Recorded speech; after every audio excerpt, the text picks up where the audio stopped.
Für die ENF-Fraktion hat jetzt das Wort Frau Vorsitzende Lippert. Bien, Monsieur Tsipras, nous avons des positions radicalement divergentes sur toute une série de sujets.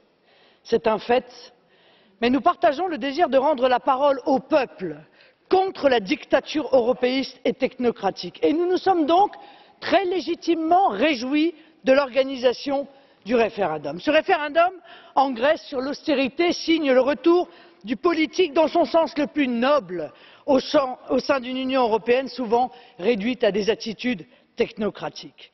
Les institutions européennes, et c'est peut-être un point positif, ont montré leur vrai visage. L'horreur. L'horreur, elles ont tout tenté pour gagner ce référendum. Il y a eu de multiples pressions morales, des tenants de l'autorité prédisant une catastrophe en cas de non. Nous connaissons ça, nous, peuple français, nous avions vécu la même chose au moment de la campagne sur la Constitution européenne. Le président du Parlement, ici assis, a même osé appeler à un renversement de votre gouvernement, Monsieur Tsipras, légitimement élu par le peuple, afin de le remplacer par un gouvernement de technocrates. Les pays de la zone euro ont tenté en vain d'empêcher la publication jeudi du rapport du FMI sur la dette de la Grèce. Ce rapport reprenait en effet vos arguments, il faut bien l'admettre, et estime que la Grèce ne peut pas rembourser la dette, car cette dette est insoutenable et doit donc être renégociée. Enfin, la Banque centrale européenne a tenté de semer l'effroi en asphyxiant les banques grecques et en provoquant leur fermeture temporaire. Je crois que c'est la première fois dans l'histoire qu'une banque centrale crée de toutes pièces une crise de manière absolument artificielle. Mais la colère du peuple grec envers la politique européenne d'hyper-austérité était telle que toutes les manœuvres ont été balayées par la ferveur populaire. Par-delà les menaces, le peuple grec a repoussé le chemin sans espoir ni perspective de l'Union européenne. Mais quel peuple aurait accepté pendant 5 ans ce qu'a vécu le peuple grec?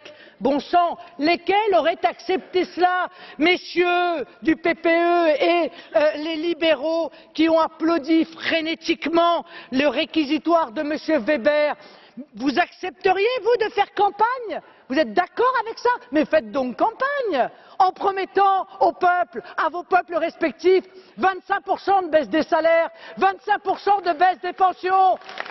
Mais faites campagne en proposant à vos peuples l'explosion de la mortalité infantile, la multiplication par 3 du chômage. Soyez courageux, assumez vos positions. Ça n'est pas ce que vous faites quand vous êtes en campagne électorale. Alors, Monsieur Tsipras, l'euro et l'austérité sont des frères siamois. Elle est là, la réalité. Et vous ne pourrez pas faire échapper votre peuple à l'austérité si vous ne lui permettez pas d'échapper à l'euro.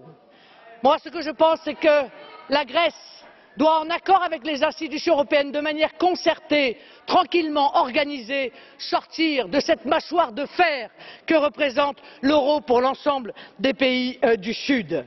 Tous les peuples européens auraient alors les yeux fixés sur la Grèce et pourraient vérifier que la sortie de l'euro permet bien le renouveau et le retour d'une croissance durable. C'est bien ça ce que disait M. Krugman, prix Nobel d'économie. Ce dont vous avez peur, messieurs des institutions européennes, ce n'est pas que la Grèce fasse faillite. Ce dont vous avez peur, c'est que la Grèce, en sortant de l'euro, démontre que l'on peut s'en sortir mieux sans l'euro qu'avec. Le voile se déchire. L'euro n'est pas irréversible, c'est ce que vous nous aviez vendu pendant des années. L'euro, c'est pour toujours. Eh bien non, l'euro, ça n'est pas pour toujours. L'euro n'est pas irréversible. La première crise de l'euro était financière et a été stoppée par la BCE en 2012. La deuxième crise est politique, ne vous en déplaise, avec des peuples qui osent dire non, et vous ne pourrez pas, celle-là, la stopper. Après tant d'erreurs, il est largement temps de dissoudre de manière concertée la zone euro, de conserver l'euro comme monnaie commune. Les économies des pays d'Europe se porteront mieux et les tensions entre les peuples s'apaiseront enfin.